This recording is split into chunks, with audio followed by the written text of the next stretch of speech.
É real o que o irmão acabou de dizer. Não há homens ou mulheres grandes de Deus. Nunca houve e nunca haverá. Só há homens e mulheres pequenos, débeis, que necessitam de um grande Deus, misericordioso, clemente, abundante em amor. Às vezes pensamos muito sobre os homens. Se um homem caminha com Deus, é apenas pela graça de Deus. Se um homem não comete pecado, é a graça de Deus que o restringe o seu pecado. Toda a glória, toda a honra é a Deus. Nos últimos tempos, o Senhor está óbvio que o Senhor está realizando algo, está levantando pregadores que se preocupam com o verdadeiro Evangelho. Mas nós necessitamos ter muito cuidado para não cometermos um erro muito grande de idolatria. Devemos respeitar os homens e as mulheres que caminham com o Senhor. Hoje em dia, o mundo e a igreja sofrem de um evangelho superficial, que é pregado por homens superficiais, com doutrinas superficiais. Nós temos recebido, irmãos, uma responsabilidade maior do que os reis e os presidentes. E nós temos que responder a isso corretamente com temor. Se amamos os homens, vamos dizer a eles a verdade a respeito da sua condição perante Deus. Se não pregarmos sobre o pecado, se não nos esforçarmos para pregar, biblicamente, a respeito do pecado, é uma das demonstrações mais evidentes que nós amamos só a nós mesmos e não aos outros.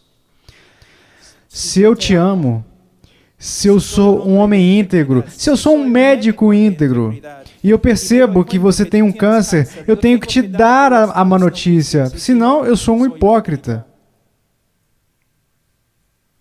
Eu sou um monstro da iniquidade. Há muitos pastores e pregadores hoje em dia que pregam como pregam porque eles amam a si mesmos e não amam a congregação. E eles não amam os pecadores. Antigamente os pregadores eram assim. Eles pregavam a lei, eles pregavam a santidade de Deus, eles usavam tudo o que eles podiam e tudo que eles encontravam nas Escrituras para expor e convencer a todos dos pecados, porque somente o pecador busca a salvação. E apenas o pecador pode glorificar a Deus. De verdade, por intermédio da graça, que agora ele sabe que ele precisa dela. Nós não devemos ser homens rudes, irados, ignorantes. Devemos ser homens misericordiosos, clementes, repletos de amor. Se apenas falarmos assim sobre o pecado, então aqueles que nos escutam irão pensar que o pecado não está sendo uma coisa muito ruim. Não é só um erro comum que os humanos cometem, nada mais do que isso. Mas a Bíblia nos ensina que o pecado real, ele é horrível, muito ruim. Então, como podemos convencer os homens que o seu pecado é tão horrível como a Bíblia diz? Mas a Bíblia ensina que Deus é santo. Ele é santo, santo, e é apenas na luz da santidade e da justiça de Deus que os homens podem ver como ou quão horrível é o pecado. Então, se você deseja pregar o Evangelho, irmãos, se vocês desejam pregar o Evangelho, vocês têm a obrigação de ensinar quem é Deus. Quando pecamos, não estamos pecando contra um prefeito insignificante de um povoado, de uma vila pequena. Quando nós pecamos, estamos pecando contra o Criador do universo, o Rei dos reis, o Senhor dos senhores, o Criador e sustentador de tudo que existe. Durante a criação do mundo, Deus ordenou que as estrelas fossem colocadas em seu lugar no espaço, e todas as estrelas lhe obedeceram.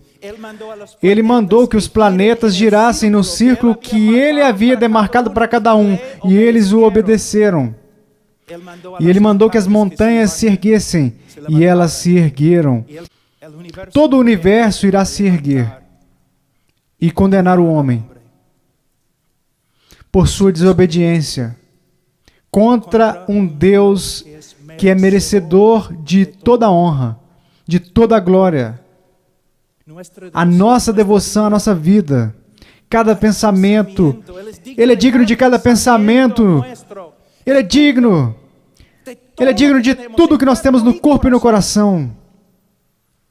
Mas nós o negamos. O homem não pode ver o quão horrível o pecado é, a menos que ele tenha uma ideia acerca do que a Bíblia diz a respeito de Deus.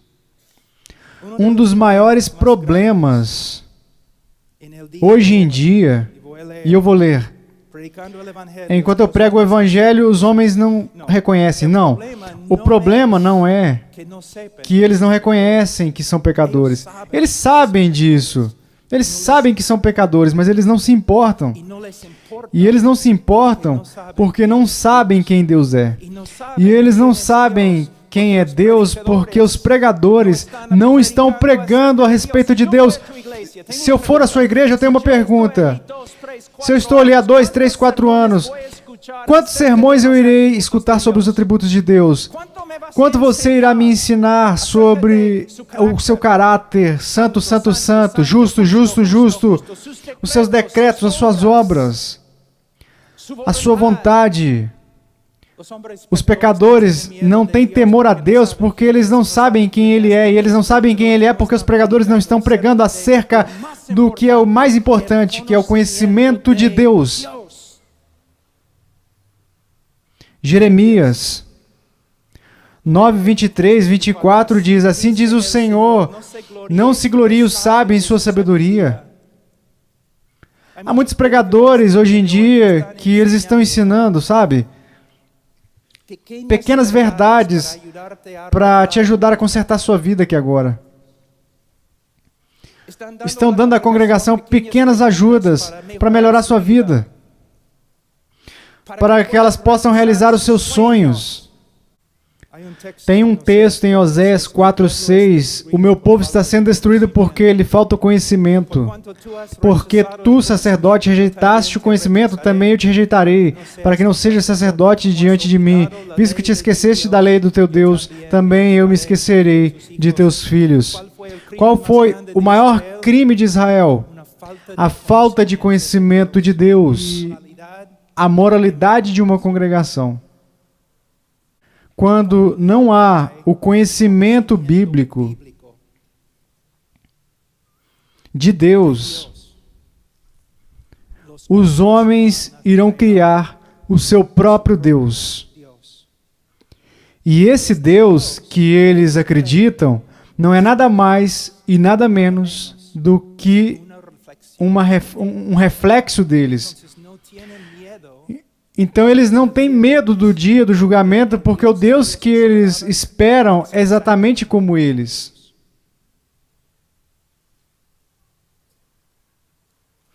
No Antigo Testamento e no Novo também, para o mundo perdido e para a igreja dos crentes, a maior necessidade é a mesma. Homens que conhecem o seu Deus e que pregam o seu Deus para todos. Quando eu estou evangelizando no avião, ou em um ônibus, ou pregando nas ruas, por onde eu começo? Com o pecado do homem? Nunca! Eu começo com quem é Deus. Eu vou dar uma ilustração para tentar demonstrar aqui. Imagine um bandido preso na cadeia. Ele tem que comparecer perante o tribunal, perante o juiz. E no dia do seu julgamento, ele está totalmente relax, calmo, ele está feliz. O homem não tem nenhum problema no mundo, ele está muito feliz. Aí os guardas vêm, levam ele para o tribunal. Todavia, ele está feliz. Ele está rindo, conversando, está tranquilo. Por quê? Porque ele comprou o juiz. Ele sabe que o juiz é como ele, é dele, ele comprou ele. Que o juiz é tão corrupto quanto ele. Então ele está feliz. Mas quando ele entra no tribunal e ele vê que o juiz corrupto foi transferido e foi trocado por um juiz justo, a sua atitude muda.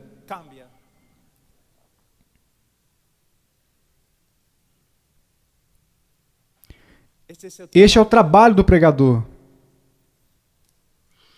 O homem pensa que não tem nenhum problema com Deus, porque Deus não tem problema com ele. Que ele e Deus são amigos. Que eles estão de acordo em tudo.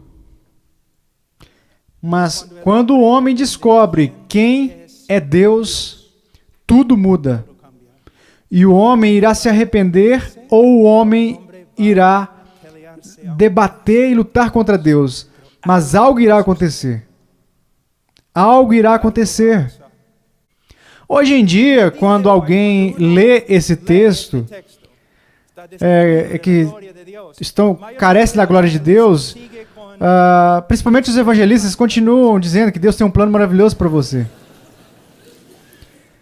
E que Ele não pode realizar esse plano na sua vida porque você não quer. Deus tem tantos sonhos para você. Ele quer fazer tantas coisas fofas. Ele quer cumprir seus desejos e suas ganâncias. Deus, Ele quer trabalhar na sua vida, mas você não quer, você está rejeitando. O texto não tem nada a ver com isso, irmãos. O texto precisa ser interpretado à luz da carta aos Romanos, especialmente, veja o capítulo 1. Capítulo 1, versículo 21. Porquanto tendo conhecimento de Deus, não glorificaram como Deus, nem lhe deram graças, antes se tornaram nulos em seus próprios raciocínios, obscurecendo-lhes o coração insensato.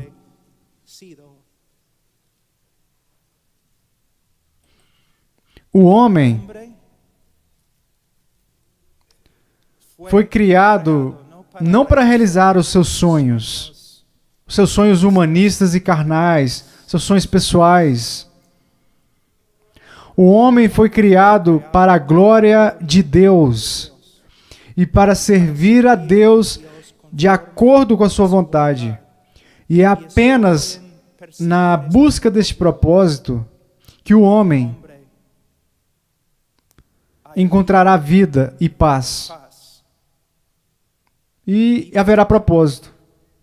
Agostinho disse: Senhor, Tu nos fez para Ti. Só iremos encontrar descanso se nós descansarmos em Ti. Quando eu prego aos homens, principalmente na rua, eu não vou ser rude ou irado com eles. Mas aos poucos eu vou apresentando as evidências, eu vou destruindo os argumentos, rompendo, cortando aquilo que o isola. E eles começam a ver a coroa e que eles estão perdidos. E eles dizem, minha vida não tem sentido. E às vezes, irmãos, horas, às vezes dias, às vezes meses, com uma pessoa, até que ele enxergue. Esta é a obra do evangelista. A verdadeira pregação do evangelho. Mas eu também tenho que dizer algo. Hoje em dia também, eu vejo muitos pregadores que quando eles pregam a respeito do pecado do homem, quando eles chamam os homens de pecadores, eles não fazem isso com amor no coração. Eles não fazem isso com lágrimas. Eles não fazem isso com o coração contristado. Não. Eles fazem com orgulho, irados, endurecidos. São terríveis. Quando Jonathan, Whitefield pregavam, lágrimas após lágrimas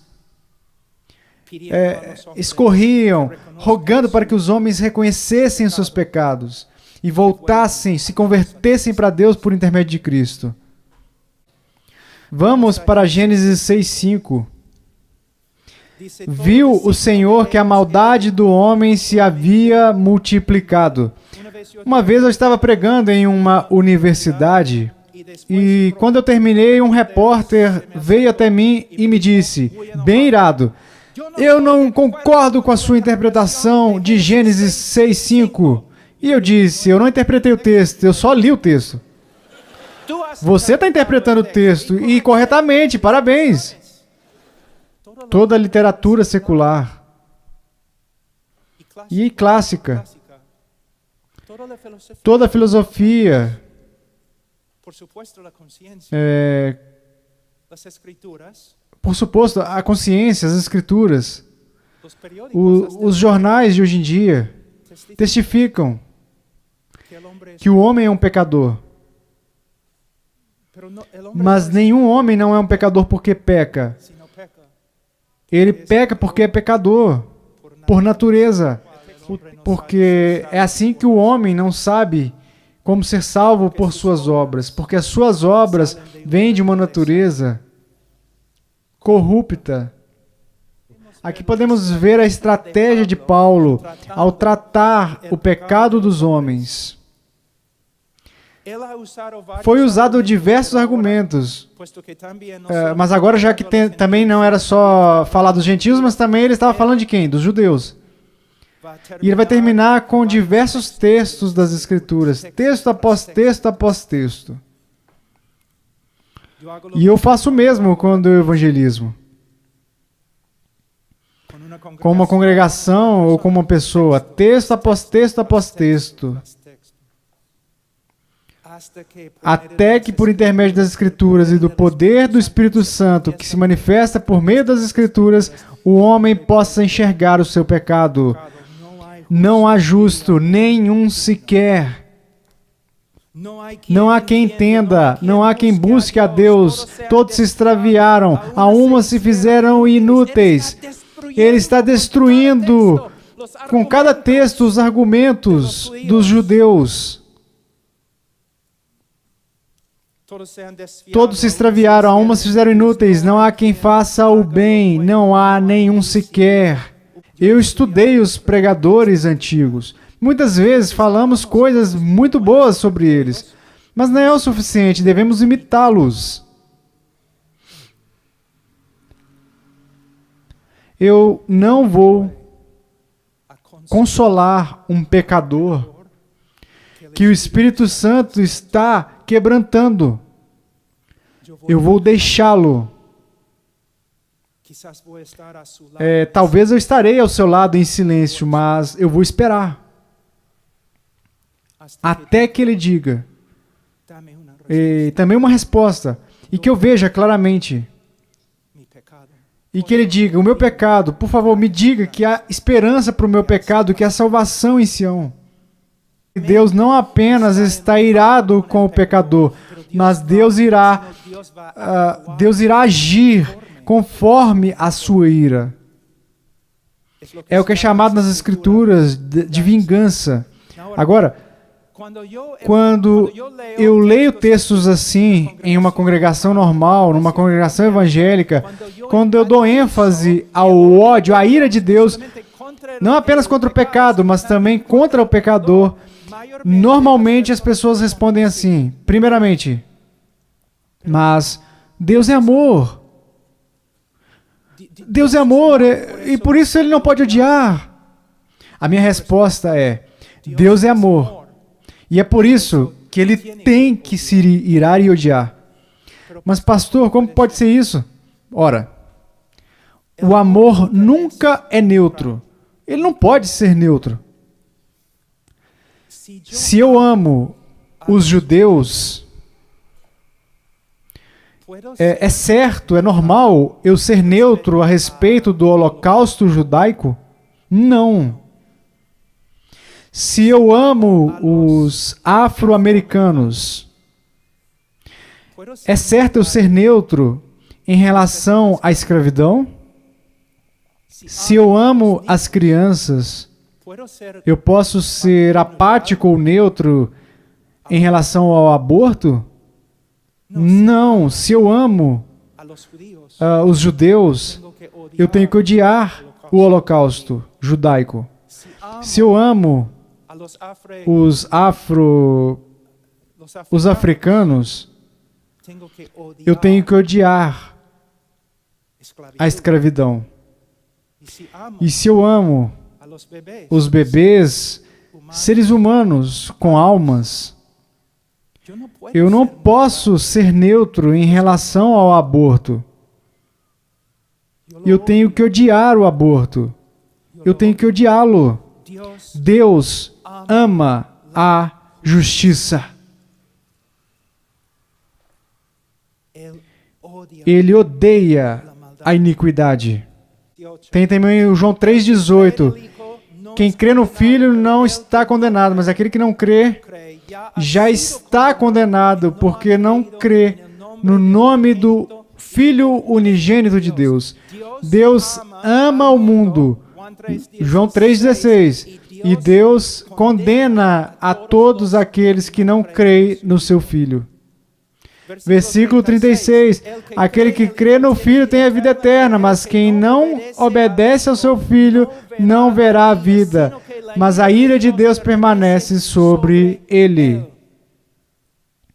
A questão é, como nós podemos conciliar essas duas verdades? Sempre quando a mente humana tenta reconciliar certas verdades, há limitações. Mas nós podemos alcançar conclusões bíblicas. Com uma mão, Deus está restringindo sua ira. Assim, ó. E com a outra mão, Deus está chamando os homens que venham, que venham, que venham.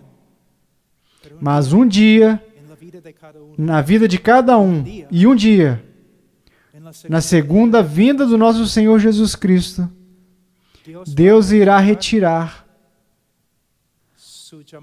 o seu chamado e Ele não vai chamar mais. E Deus irá retirar a sua mão e não irá restringir mais a sua ira. E todo o mundo descrente será inundado, consumido pela ira de Deus.